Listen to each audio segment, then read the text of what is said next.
안녕하세요. 저는 시골에서 남편과 농사를 짓고 있는 72의 여자입니다. 농사일을 할 때마다 여기 채널에 사연을 틀어놓고 있는데요. 많은 사연들 중에 저와 비슷한 경험을 해보신 분은 없는 것 같더라고요.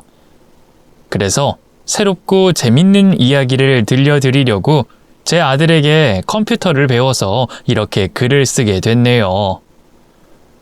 그럼 최대한 솔직하고 재밌게 써볼 테니 꼭 들어주세요. 작은 시골 마을에서 나고 자란 저는 성인이 될 때까지 도시에 한 번 나간 적이 없었습니다. 서울에 다녀온 친구들이 자주 자랑을 했었는데 저는 하나도 부럽지가 않았어요. 이렇게 경치 좋고 공기 좋은 시골에서 사는 걸 행운으로 여기고 있는 데다 멀리까지 버스를 타고 갈 자신이 없어서 시골에만 머물렀답니다. 그렇게 성인이 돼 집안 살림을 하고 남의 집 밭일을 하며 조금의 돈을 벌었어요. 농사는 저한테 재밌고 자랑스러운 일이어서 평생 이렇게 남의 집 밭에서 일할 마음이었습니다. 그런데 제 소원이 간절했는지 옆마을 많은 농사 땅을 가진 부잣집 아들이 저에게 관심을 보였어요. 트럭으로 채소 배달을 하다가 저와 마주쳤는데 제가 마음에 들었다며 열렬히 구애하더라고요. 저는 그 남자가 푸근하게 생긴 게 마음에 들었고 넉살 좋은 미소가 잊혀지지 않아 며칠 뒤 마음을 받아줬습니다. 그래서 사귄 지 석 달 만에 그 부잣집 남자와 결혼식을 올리게 됐답니다. 저희 집이 조금 가난하긴 하지만 시부모님은 돈이 중요한 게 아니니 남편과 둘이서 단란하고 행복하게 살면 그만이라고 하셨어요. 또 아들, 딸 순풍순풍 낳아서 복닥거리며 사는 게 가장 큰 행복이니 꼭 아이를 많이 낳으라고 조언해 주셨답니다. 그렇게 남편과 신혼집에서 지내며 시부모님께 받은 땅에 농사를 짓는 농부로 살아갔어요. 여름 떼약볕 아래에서 일할 때가 조금 힘들긴 하지만 나머지 계절에는 할만했답니다. 그리고 결혼한 지 1년 만에 등남을 하며 시부모님께 엄청난 사랑을 받게 됐습니다. 또 다음 해에도 아들을 낳았고 2년 뒤에는 막내딸까지 낳아 아주 다복한 가정을 이뤘답니다. 아들 둘은 어릴 적부터 아주 시끄럽고 장난이 심한 사고뭉치였어요. 허구한 날 싸우고 울고 남의 집 밭을 밟고 들어와서 작물값을 물어준 날도 덜어 있었답니다. 딸아이는 매우 얌전하고 야무졌어요. 한 가지 일화를 들자면 유치원 때부터 받은 용돈을 빨간 돼지 저금통에 저금했는데 그 저금통을 고등학교 때까지 머리맡에 놓고 지냈답니다. 아들 둘이 그 저금통을 탐내고 빼앗아 가려고 했는데 악착 같은 딸아이가 이빨로 물어뜯는 바람에 아들 둘이 두 손을 들고 잘못했다고 빌었답니다. 딸아이는 학교에서도 야무지고 억척스러워서 친구들 사이에서 유명했고 선생님도 제 딸은 커서 뭐가 되더라도 큰 인물이 될 거라고 말씀해 주셨답니다. 세월은 흘러 자식들이 모두 서울로 가서 대학에 다니게 됐고 다들 취직을 하고 자리를 잡았습니다. 아들 둘이 차례대로 장가를 갔고 딸아이도 30이 되던 해에 사귀던 남자친구와 결혼하게 됐어요. 이로써 자식 셋을 잘 키워서 장가 시집을 보내게 된 거죠. 저와 남편은 이젠 좀 쉬엄쉬엄 지내기로 하고 인부 여럿을 불러 농사일을 시켰네요. 그렇게 걱정 하나 없이 조용하게 시골에서 잘 살고 있었는데 자식 하나가 저희 부부를 걱정시켰습니다. 사고뭉치 아들들은 번듯하게 잘 살았고 문제가 되는 건 막내인 딸아이였어요. 결혼한 지 6개월 만에 사위와 같이 저희를 찾아왔더라고요. 처음엔 그저 부모가 보고 싶어서 내려왔나 싶었는데 표정을 보아하니 뭔가 일이 있는 것 같았습니다. 선미야, 너 얼굴이 왜 그러냐? 탁서방, 자네도 얼굴이 왜 그래? 두 사람한테 무슨 일 있는 거야? 엄마, 결혼한 지 얼마 안 돼서 이런 부탁드려서 좀 그런데 우리 돈 좀 빌려줘요. 돈? 너랑 박서방 둘이 열심히 회사 다니고 있는데 무슨 돈이 필요해? 그게 사실은 저희가 결혼하자마자 회사를 그만두고 사업을 시작했어요. 근데 얼마 전에 제대로 망해버렸어요. 뭐 사업? 선민이가 대책 없이 사업할 애가 아닌데 어쩌다 그런 거야? 넌 계획 세운 대로 사는 애잖아. 박서방도 선민호랑 비슷한 성격이고. 갑자기 이게 무슨 일인지 모르겠네. 그러자 딸아이는 자기도 모르게 일확천금을 꿈꿨다며 철없는 행동을 해서 죄송하다고 하더군요. 다시 회사로 돌아가 일을 하겠다며 빚으로 남게 된 돈을 대신 갚아달라고 부탁했답니다. 물론 딸답지 않은 행동이었지만 저와 남편은 자식이 위기에 처했는데 어떻게 보고만 있겠냐고 대답하고 바로 딸아이에게 목돈을 입금해줬습니다. 엄마 아빠 고마워. 이제야 숨통이 트이네. 내가 꼭 열심히 벌어서 갚아드릴게요. 다신 패기치지 않을게. 선미야, 사람은 자기에게 맞게끔 살아야 해. 남들이 모두 사업한다고 해서 너까지 사업하면서 살 필요는 없어. 적은 돈을 벌더라도 회사 생활이 맞으면 그 생활에 충실해야 한다. 엄마가 돈이 아까워서 하는 말이 아니고 똑부러진 네가 새길로 빠진 것 같아 한마디 하는 거니까 기분 나쁘게 듣지 말거라. 그럼 기분 나쁘게 듣진 않지. 엄마 말씀이 틀린 거 하나 없는 거 아니까. 우리 부부는 다시 회사로 돌아가서 열심히 살게요. 장모님 감사해요. 사위로서 많이 부끄럽습니다. 아닐세. 사람이 살다 보면 실수도 하고 사고도 치면서 사는 거야. 선미 얘는 어릴 적에는 야무지게 살더니 사고를 다 커서 하는 모양일세. 박서방, 자네는 선비 같은 사람이니 선미가 시키는 대로 했을 거야. 내 말이 맞지? 아닙니다. 같이 결정하고 사업한 거예요. 여하튼 장모님, 장인어른 진심으로 고맙습니다. 덕분에 집을 팔 걱정은 하지 않아도 되겠어요. 다행히 딸 내외는 제가 보내준 돈으로 사업으로 지게 된 빚을 갚게 됐고 다시 직장 생활로 돌아갔습니다. 그렇게 걱정을 덜고 잘 지냈어요. 아들 둘은 손자 손녀를 낳았다며 한 번씩 시골에 내려와 저희 부부를 행복하게 만들어줬습니다. 자식의 자식을 보니 어찌나 신기하고 예쁘던지 헤어질 땐 눈물이 왈칵 쏟아지기도 했답니다. 아들 둘은 직장도 아주 큰 곳에 다니며 어여쁜 손주까지 낳고 잘 살고 있었는데 딸아이는 그러지 못했답니다.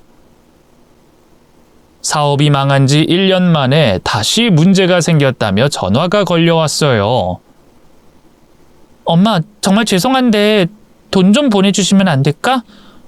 내가 급하게 막아야 할 게 있어서 염치 무릅쓰고 전화했어. 아이고, 이번엔 또 무슨 일이야? 또 사업한 거냐? 아니, 사업은 아니고 실은 내가 다단계에 빠져서 돈을 많이 까먹었어. 처음엔 다단계인지 모르고 들어와서 일했는데 알고 보니까 이게 모두 사기인 걸 알게 됐어. 엄마, 정말 미안해. 지금 빨리 1,000만 원만 보내주시면 안 될까? 저는 다단계라는 말을 듣자 피가 거꾸로 솟았습니다.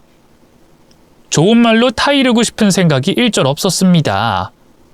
이 멍청한 년아, 넌 사업 말아먹은 지 얼마나 됐다고 이번엔 다단계냐? 그건 남의 인생 패가 망신시키는 일인 걸 모르고 있었냐? 아이고, 이 한심한 똥덩어리야. 엄마, 미안해. 내가 입이 10개라도 할 말이 없어. 엄마, 나중에 시골 내려가서 제대로 사과 드릴 테니까 한 번만 도와주라. 지금 당장 갚아주지 않으면 나한테 큰일이 생길지도 몰라. 아유, 이놈의 기집애야. 차라리 어릴 때 사고를 치지 그랬니? 왜 30 넘어서 이런 사고를 치는 거니? 알았다. 급한 상황이니까 당장 1,000만 원 입금해주마. 대신 다단계는 당장 관둬야 한다. 알겠어. 엄마 고마워. 진짜 고마워. 엄마 덕분에 내가 살았어. 조만간 찾아뵐게요. 아이, 됐어, 오지 마. 엄마 아빠 속 썩이고 뒤집어 놓을 거면 오지 말라고. 정신 차리고 잘 사는 때가 오면 그때 내려와. 그렇게 저는 바로 1,000만 원을 입금해줬고 일이 잘 해결됐다는 문자를 한 통 받게 됐습니다. 남편과 저는 딸아이가 정말 이상해졌다는 대화를 나누며 앞으로는 이런 일이 없으면 좋겠다며 놀란 가슴을 쓸어내렸습니다. 그런데 몇 달 뒤에 또 딸애가 사고를 쳤다며 급하게 돈을 붙여달라고 하더군요. 저는 무슨 일인지 모르니 알아서 해결하라고 전했습니다. 그러자 이번엔 사고 친 게 아니라 자기 시모가 아프다며 급하게 병원비가 필요하다고 하더군요. 사돈이 위암에 걸렸는데 들어놓은 보험도 없고 딸 내외가 모아둔 돈이 없다며 저희에게 손을 내밀더라고요. 상황이 급박한 것 같아 저는 바로 입금해줬습니다. 그리고 3달 정도 시간이 지나고 남편에게 당분간 서울에 올라가서 지내겠다고 전했어요. 회복하고 있는 중이라고 하니 한번 찾아가는 게 좋을 거라 판단했습니다. 아무리 멀리 살아도 사돈이 아프다는데 계속 모른 척 가만히 있는 건 예의가 아니라고 생각했죠. 그러자 그이는 농사 일을 해야 하니 저 혼자 조심해서 다녀오라고 하더군요. 자식들 결혼식 할 때나 올라왔던 서울을 혼자서 올라오긴 처음이었습니다. 기차를 타고 답답한 버스를 타고 딸의 집으로 먼저 찾아갔답니다. 저녁 시간에 도착했는데 딸 부부는 퇴근길에 저를 버스 정류장 앞에 데리러 나왔어요. 시간이 딱 맞아떨어져서 금세 딸아이 신혼집에 들어가게 됐습니다. 딸 내외가 같이 차려주는 밥을 먹었는데 다행히 정신 차리고 직장생활 잘 하는 것 같았어요. 너희 둘 요즘은 잘 지내는 거지? 사업이나 다단계 같은 건 다신 안 하는 거지? 아이, 엄마, 내가 사고를 쳐서 많이 속상했지. 미안해요. 장모님, 죄송합니다. 매번 걱정만 끼쳐드리는 것 같아 면목 없습니다. 아니네. 두 사람이 잘 지내는 것 같으니 마음이 놓이네. 직접 찾아오길 잘한 것 같아. 그나저나 자네 어머니는 어떻나? 내가 찾아뵙고 싶은데 내일 찾아뵐 수 있을까? 제 질문에 사위와 딸은 눈을 크게 뜨며 놀랐습니다. 엄마, 우리 시어머니 지금 수술 잘 받으시고 퇴원하셨어. 위암 초기라 아주 간단하게 수술하고 몇 주 입원하고 퇴원하셨어. 지금은 여행 중이셔. 제주도 가셨어. 아마 열흘 뒤에나 오실 거야. 뭐? 여행? 수술 받은 지 한 달밖에 지나지 않았는데 벌써 여행을 가셨다고? 이를 어쩐다? 내가 서울로 올라온 건 사돈 뵈러 온 게 큰 이유였는데. 그러신 거야? 딸 얼굴 보러 온 줄 알았더니 이거 섭섭하네? 섭섭할 것도 많다. 아픈 사돈 보러 오는 게 당연한 일 아니니? 뭐 그래도 몸 건강하게 퇴원해서 여행 갔다고 하시니 천만 다행이구나. 박서방, 나중에 어머니한테 안부 전해주겠나? 내가 서울까지 와서 보려고 했다고 말이야. 네, 장모님. 꼭 전해드리겠습니다. 그럼 장모님 서울 오셨으니까 관광 좀 하셔야죠. 저희가 좋은 데로 모실게요. 그럼 그럴까? 서울 온 김에 남산타워도 보고 63빌딩 구경이나 갈까나? 그래서 다음 날인 토요일에 딸 내외와 같이 남산 구경도 하고 63빌딩도 다녀왔답니다.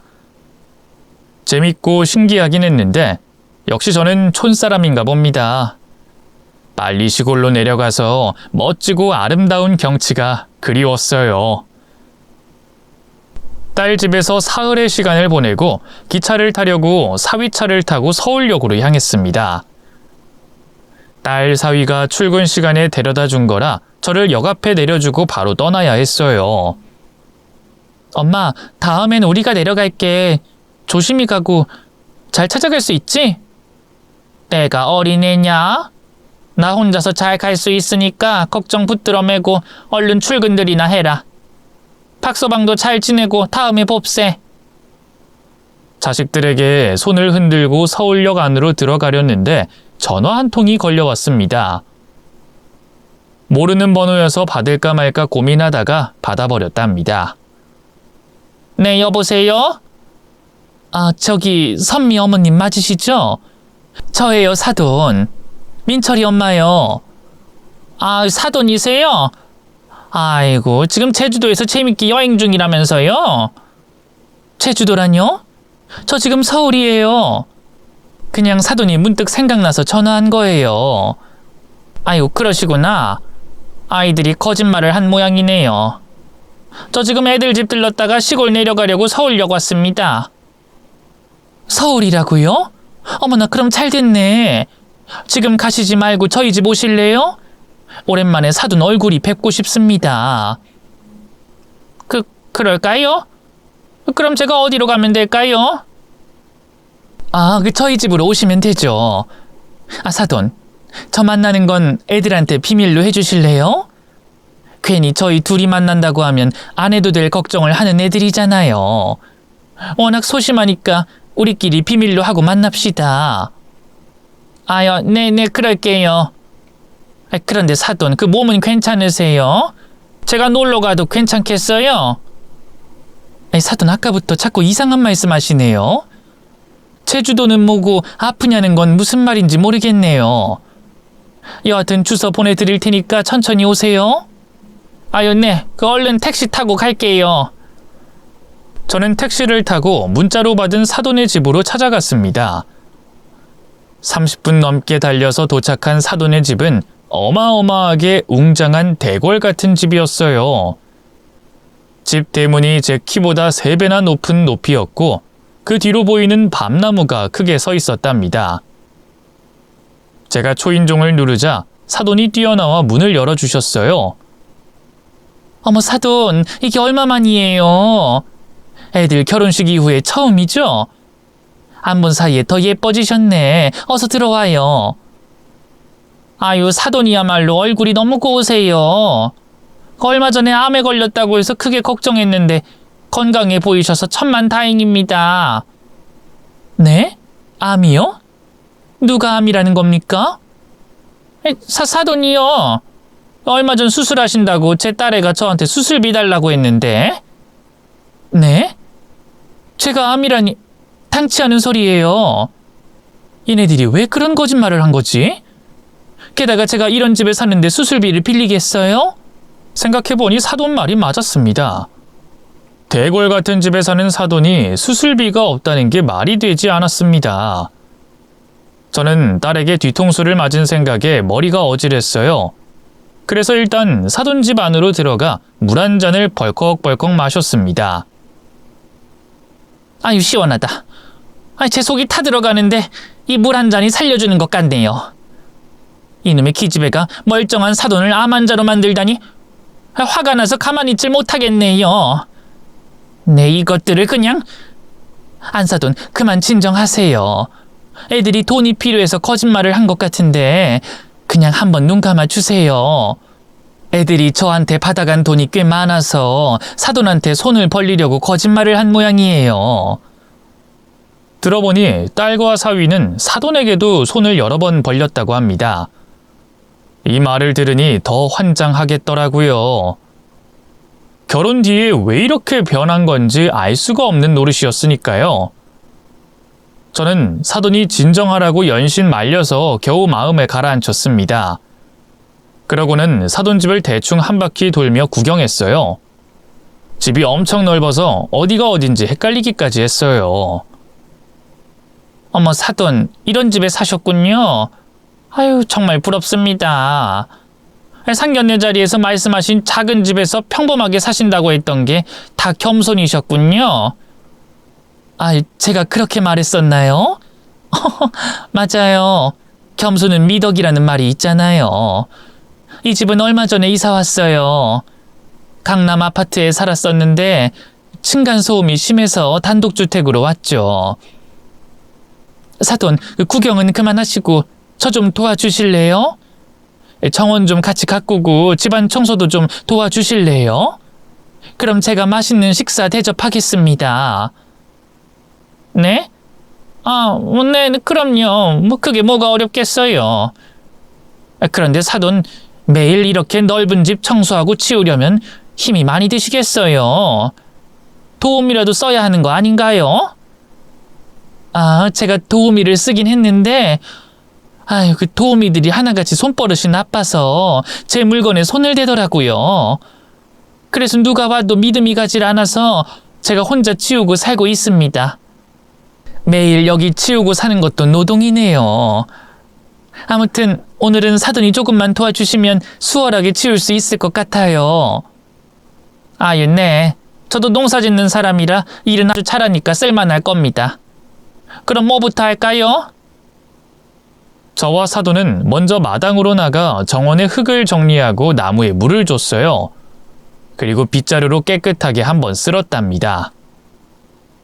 그것만 했는데도 마당이 워낙 넓어서 1시간 내내 빗질을 했어요. 이어서 집안에 들어가 쓸고 닦고 한 다음에 사돈이 김장을 부탁하더군요. 자기는 간을 잘 맞추지 못한다며 김장소를 만들어 달라고 말이죠. 그래서 얼떨결에 사돈 집에서 김장소를 만들게 됐어요. 집안에 재료가 워낙 많아서 따로 사올 필요는 없었습니다. 그런데 사돈이 냉장고에서 비싼 전복을 꺼내더니 그걸 깍둑 썰어서 김치소에 넣더라고요. 어머, 사돈, 이 비싼 전복을 김치소에 넣으세요? 네, 왜요? 전 원래 전복을 넣어서 먹어요. 우와, 저는 전복 넣은 김치는 처음 봤습니다. 사돈 정말 대단하십니다. 부러워요. 에이, 별것도 아닌데 이런 걸로 부러워하시기는. 그래도 칭찬해 주시니 기분은 좋네요. 그럼 어서 양념 버무리고 끝냅시다. 저와 사돈은 절여놓은 김치를 가져와서 양념을 버무리고 김장을 끝냈습니다. 그러자 배가 슬슬 고파왔답니다. 사돈은 저에게 그만 소파에 앉아 쉬고 있으라며 자기가 밥상을 맛있게 차려주겠다고 하더군요. 사돈, 고생하셨으니까 제가 제대로 대접해 드릴게요. 조금만 앉아 계세요. 네, 사돈. 천천히 준비하셔요. 저는 잠시 여유가 생겨 집 구경을 조금 더 하려고 자리에서 일어섰습니다. 안방으로 보이는 곳에 문이 살짝 열려 있어서 그 안을 들여다보려고 고개를 비스듬히 틀었습니다.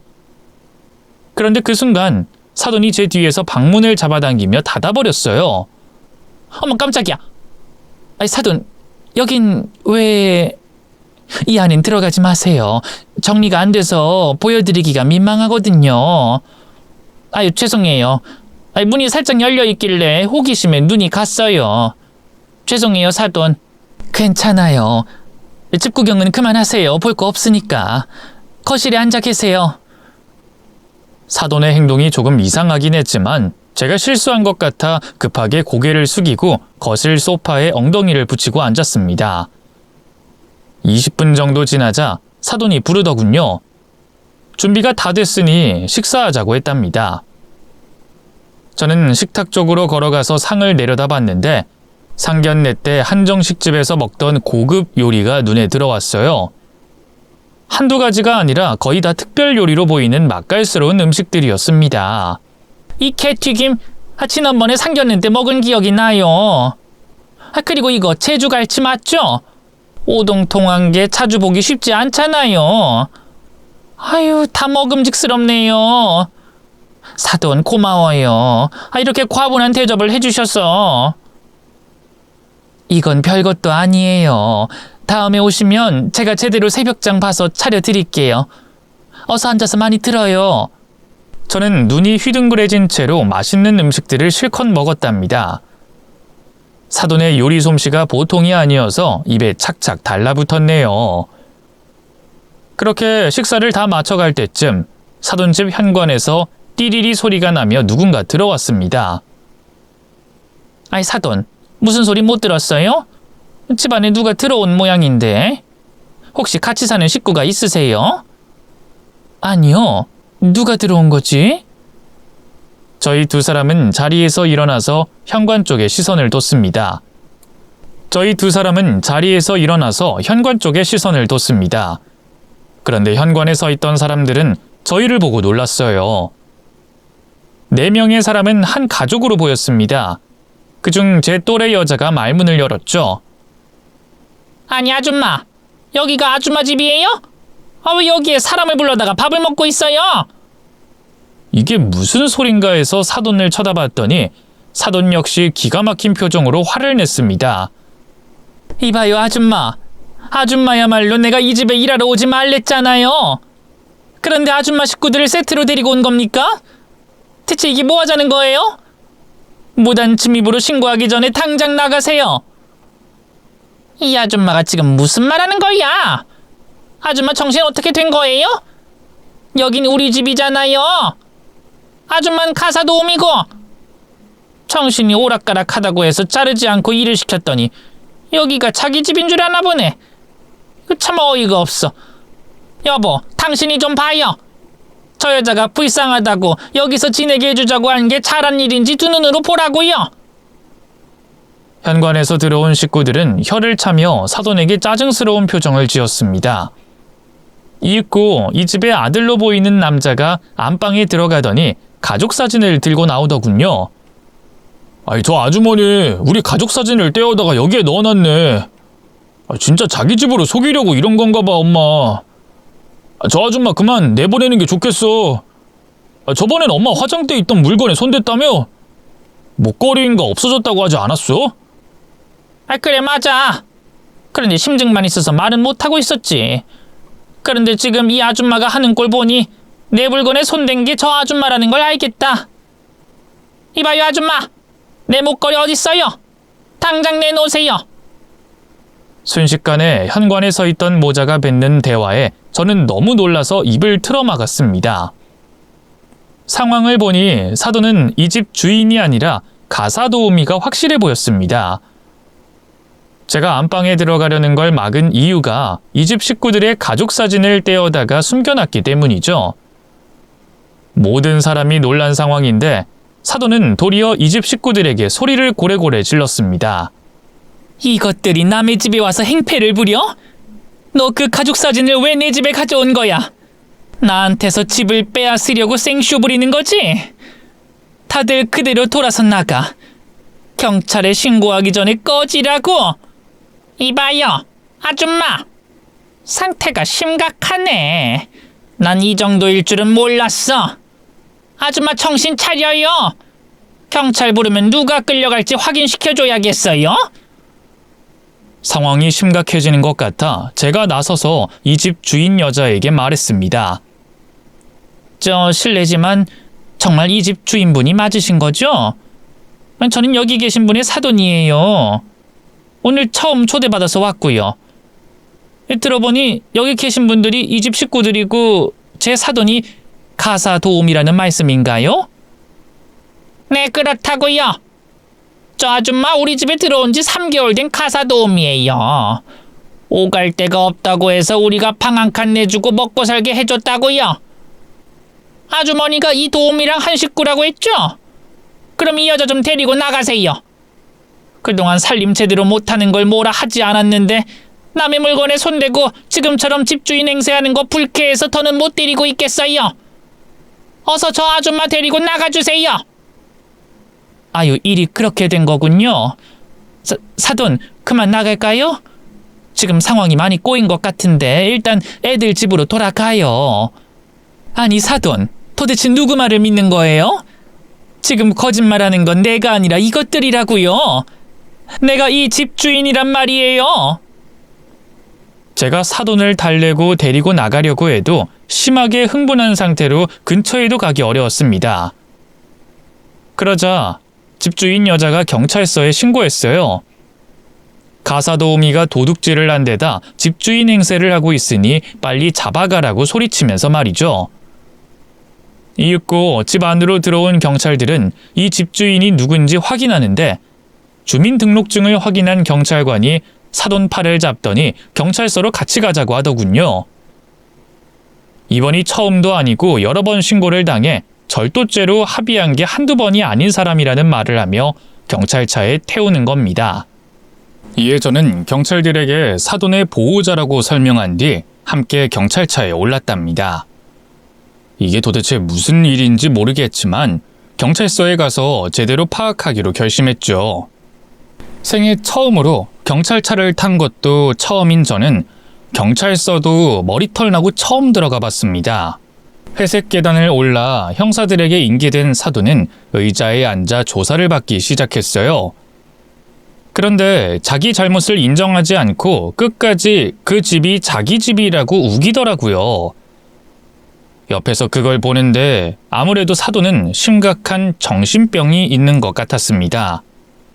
그래서 딸과 사위에게 지금 경찰서로 빨리 오라고 전했어요. 사돈의 집에 초대된 것부터 경찰서에 온 것까지 빠짐없이 설명했더니 바로 달려오겠다며 전화를 끊더군요. 이윽고 딸애와 사위가 들어왔는데 둘 다 한숨을 푹푹 쉬면서 들어오더군요. 저는 딸아이에게 사돈 상태를 물었습니다. 선미야, 네 시어머니 왜 저렇게 된 거냐? 도대체 왜 저러시는 거냐고. 엄마, 실은 말이야. 우리 시어머니 공상허언증이야. 자신이 머릿속으로 하나의 세상을 만들고 그 안에 거짓말을 채우는 거야. 그래서 자기가 하는 거짓말이 모두 사실이라고 믿는 거라고. 뭐? 공상허언증? 그럼 너희가 한 말은 도대체 뭐냐? 사돈이 위암이라고 거짓말한 건 뭐냐고? 아, 그게 말이야. 사실은 시어머니가 가사도우미로 일하면서 주인집 물건을 여러 번 훔쳤어. 그때마다 내가 엄마한테 거짓말하고 돈을 받은 거야. 그 사업 말아먹었다고 목돈 받은 거랑 다단계를 한다고 거짓말해서 돈 받았던 거 모두 시어머니가 절도죄로 고소당할 순간마다 연락해서 돈을 달라고 한 거야. 딸아이는 급하게 돈은 필요한데 시어머니의 정신병과 절도죄를 알리는 것보다 자기가 사고 친 거로 하는 게 더 빨리 돈을 받을 수 있을 것 같아서 그런 거짓을 꾸며냈다고 하더군요. 뭐야? 그럼 네가 한 말이 모두 거짓말이었다고? 결국 거짓말이 거짓말을 낳은 거네. 너는 그런 일이 있으면 솔직히 말해야 하는 거 아니니? 그리고 네 시어머니가 저 지경이 되도록 왜 가만히 손을 놓고 있던 거야? 엄마, 우리도 많은 곳에 도움 청했었어. 병원도 가보고 심리센터에도 가봤어. 심지어 정신병원까지 가봤는데 본인 동의 없으면 입원이 불가능하다고 해서 다시 돌아왔다고. 시어머니 병 고치려고 별의별 짓을 다 해봤는데 우릴 도와주는 곳은 아무것도 없었어. 그렇다고 우리가 시어머니를 집에 가둬놓고 살 수는 없잖아. 어머님은 부잣집만 골라서 가사도우미 자리를 알아보셨고 그때마다 연락이 두절됐단 말이야. 그리고 항상 이렇게 경찰서에서 마주하게 됐고. 엄마, 우리도 답답해 죽겠어. 엄마한테 거짓말로 돈 받아낸 건 잘못했지만 어떻게 시어머니가 절도를 저질렀다고 말하겠어. 딸아이가 눈물을 흘리며 토로하더군요. 옆에 있던 사위 역시 사돈 때문에 힘들기도 하고 해결 방법이 없어서 마음고생이 이만저만이 아니랍니다.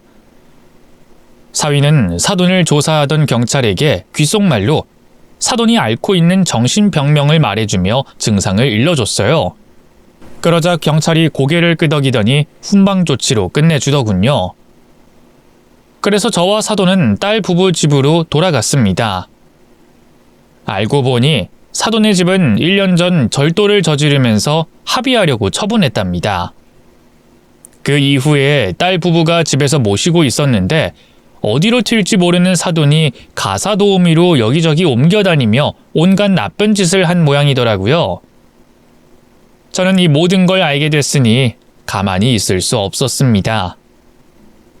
선미랑 박서방, 너희들 다 잘한 거 하나도 없다. 너희 어머니가 정신이 아프면 책임을 져야지. 아무리 도움 주는 곳이 없다고 해도 너희가 돌봤어야 해. 엄마, 어머님 정신병을 치료해 줄 수 있는 곳이 없어. 정신병원에 갔더니 어머님이 꾀병 같은 거라고 했어. 허언증은 결핍으로 생긴 거니까 가족들이 애정으로 채우라는 말만 했다고. 그렇다고 우리가 어머님을 막대한 줄 알아? 어린아이 돌보듯이 최선을 다했단 말이야. 하지만 달라지는 건 하나도 없었고 오히려 우리랑 있는 걸 싫어하셔서 매번 집을 나가서 남의 집 가사 도우미 하러 가신 거야. 그 이후에는 엄마도 알다시피 절도를 저지른 거고. 저는 무조건 딸과 사위를 나무랬는데 계속 들어보니 두 사람의 입장이 이해가 되더군요. 치료하기 어렵다는 공상허언증이라고 하니 자기들도 여러 센터를 의뢰하고 사돈을 데려가 봤는데 모두 정상으로 판단된다면서 쫓겨나기 일쑤였답니다.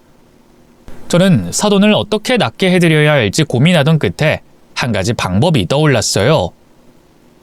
사돈이 잠든 늦은 밤에 딸과 사위에게 제 결정을 말해줬습니다. 얘들아, 너희 어머니를 내가 데리고 가면 안 되겠니? 시골로 말이야. 뭐라고? 엄마가 왜 어머님을 데려가? 엄마 속병 생겨서 큰일 나. 안 돼. 고생을 해도 우리 가는 게 낫다고. 선미야, 니들이 모셔서 나아진 게 있니? 없지? 그럼 이 엄마 믿고 몇 달만 시간 줘봐라.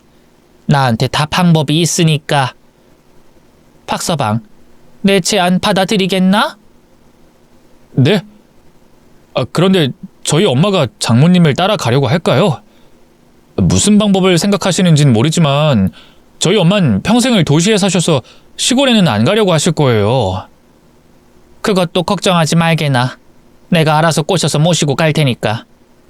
그럼 둘 다 내 의견 받아들이는 거지? 제가 자신만만하게 말했더니 딸 부부는 의심의 눈초리로 보더군요. 정신이 온전치 못한 사돈을 데려가면 사돈도 힘들어지고 저도 힘들어지니 그럴만도 했죠. 하지만 저는 사돈을 공상허언증으로부터 제대로 고쳐주고 싶었습니다. 그래서 다음날 아침에 사돈을 앞에 두고 말했습니다. 사돈, 저랑 같이 시골에 한번 가보지 않으실래요?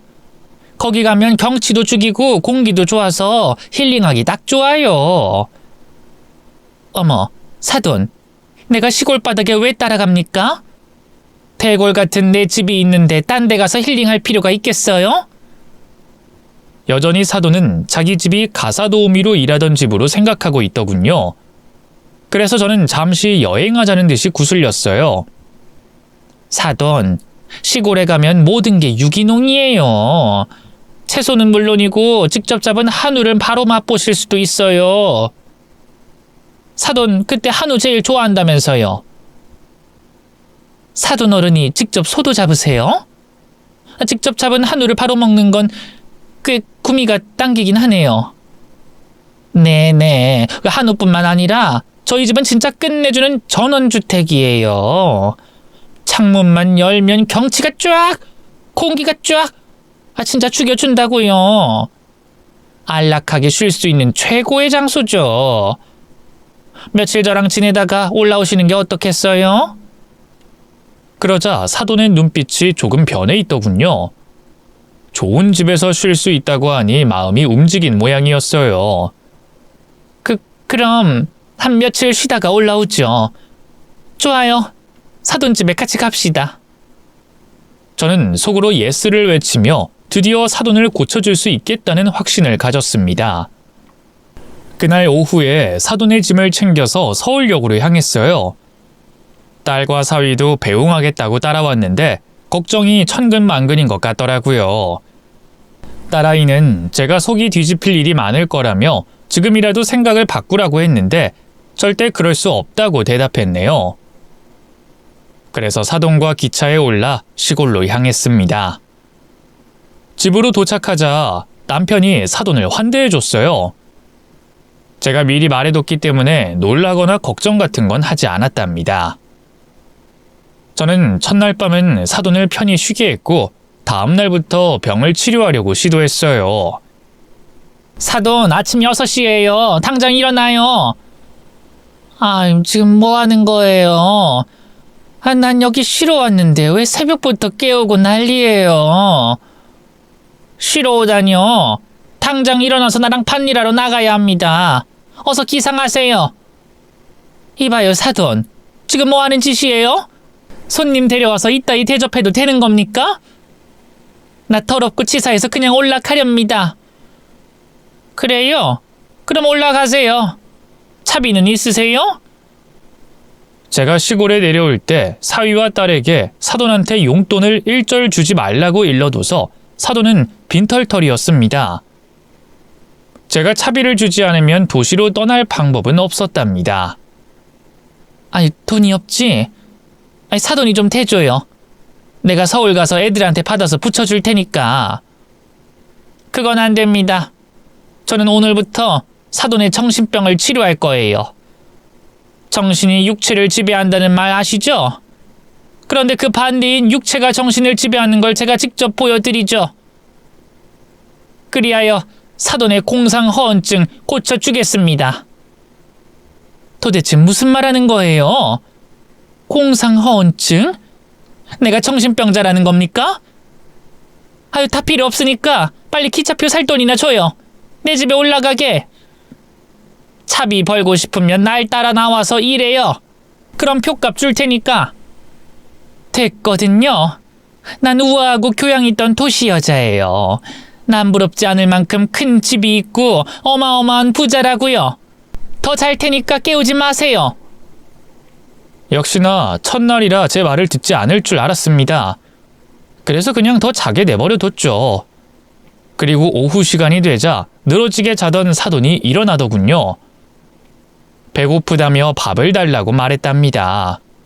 사돈, 나 배고파요. 밥 좀 줘봐요. 유기농이 어쩌고 한우가 저쩌고 했잖아요. 빨리 좀 밥 좀 차려봐요. 이봐요, 사돈.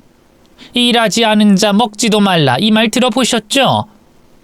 사돈은 늦게까지 퍼질러 잤으니 점심 없습니다. 오후에 밭일 도우면 저녁밥은 해드리죠. 나 지금 뭐 하자는 거야? 야, 나 같은 부잣집만이면 이따위 대접해도 되는 거야? 사돈이라고 대우해줬더니 지가 뭐라도 되는 줄 아나? 나는 당신의 정신적 지주가 될 거야. 그러니까 입 다물고 가만히 있어. 그리고 저녁도 굶기 싫으면 밭일 나오는 게 좋을 거야. 제가 카리스마 있게 말하자 사돈은 쫄았는지 밥 타령을 그만하더니 방에 들어가 씩씩대더군요. 그리곤 저녁은 굶기 싫었는지 오후 2시에는 밭에 나왔습니다. 저는 사돈에게 모 심는 걸 가르쳐줬어요. 생각을 비우고 손끝에만 집중하고 일하라고 일러줬죠. 사돈, 머리가 복잡하면 병이 생기는 게 당연한 일이에요. 그런데 이 몸이 힘들면 머리가 가벼워집니다. 오늘부터 열심히 일해서 그 병 같이 고쳐봅시다. 이봐요, 사돈. 나는 차비 벌려고 일하러 나온 겁니다. 약속이나 지키세요. 네, 마음대로 하세요. 대신 오늘 하루 일당으로는 기차표 값은 못 법니다. 반나절도 안 되는 시간을 일해서 어떻게 KTX 값을 벌려고 합니까? 내일까지 풀로 일하면 차비 드리죠. 이거 억지가 너무 심하네. 사돈, 저한테 왜 이러는 겁니까? 날 부려먹으려고 데리고 온 거예요? 아까도 말했듯이 사돈의 병을 고쳐드리려고 하는 거예요. 육체가 정신을 지배하면 자연스럽게 그 허언증에서 벗어날 수 있을 겁니다. 아까부터 무슨 말 하는 거예요? 누가 허언증이라는 거냐고요? 사돈은 본인이 허언증 환자라는 걸 부정하다 못해 무슨 질병인지 모르는 것 같았습니다. 자신이 세운 거짓말을 아직도 모두 진실이라고 믿고 있었죠. 상태가 심각해서 쉽게 고쳐지려나 걱정이 들었지만 저는 절대로 포기하지 않기로 했습니다. 제 딸애를 힘들게 만드는 사람이었으니 제가 책임지고 고치기로 마음먹었죠. 그날 오후 동안 사돈은 궁시렁거리면서 할 건 다 하더군요.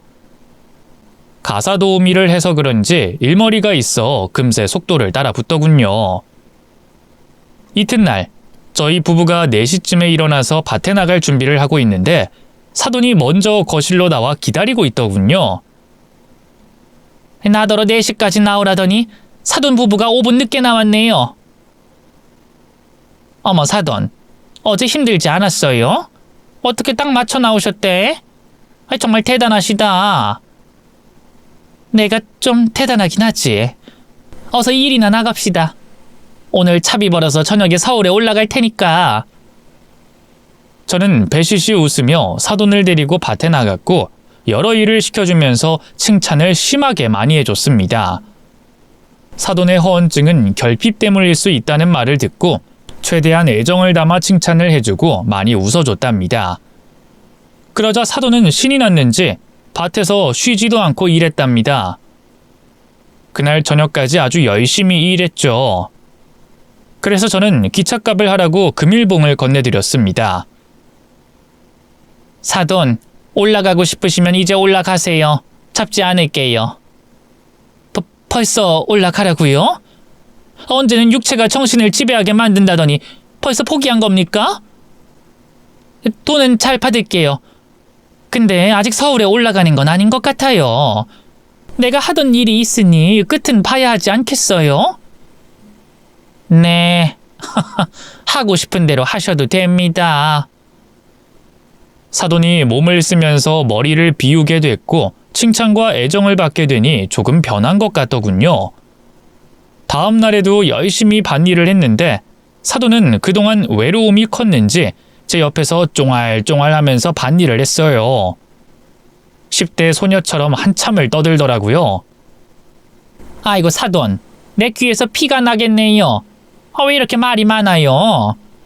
꼭 친구 하나 없는 사람처럼. 네, 저 친구 없어요. 초등학교 나오고 줄곧 파출부로 일하면서 살았다고요. 그래서 친구라고는 고무장갑이랑 수세미 같은 것들 뿐이에요.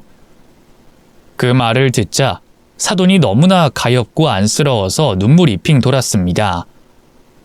외톨이로 자라고 평생 파출부로 일한 데다 결혼을 하고 남편을 잃고 아들을 홀로 키워온 인생이 전부였더라고요. 저는 그때부터 사돈과 진짜 친구가 되겠다고 다짐하고 진심으로 대하며 많은 애정을 줬습니다. 물론 사돈도 받은 애정만큼 저에게 돌려줬죠. 그래서 저희 두 사람은 매일 밭에서 수다를 떨며 재미나게 일했습니다. 그렇게 일하다 보니 어느새 사돈은 저와 남편에게 매달 받은 월급을 모아 저희 바로 옆집에 세를 받아 살게 됐습니다. 그리고 공상허언증은 씻은 듯이 낫게 됐네요. 머리를 비우며 시골에서 친구가 된 저와 우정을 쌓으며 일했더니 이렇게 변하는 거죠. 사돈은 이제 다시는 서울에 올라가지 않겠다고 했어요. 가사 도우미 일은 진절머리가 난다며 다시는 하고 싶지 않다고 했죠. 또 자기가 해왔던 도둑질을 회상하며 왜 그런 짓거리를 했는지 자기도 이해하지 못하겠다며 크게 반성했습니다. 딸과 사위에게도 몸서리치게 미안하다 말도 했죠. 몇 달 뒤 딸과 사위가 시골로 내려왔는데 변해 있는 사돈을 보고 매우 놀랐습니다. 어머님, 이제 괜찮으신 거예요? 표정이 엄청 밝아지셨어요. 그래, 네 엄마 덕에 내가 이렇게 됐다.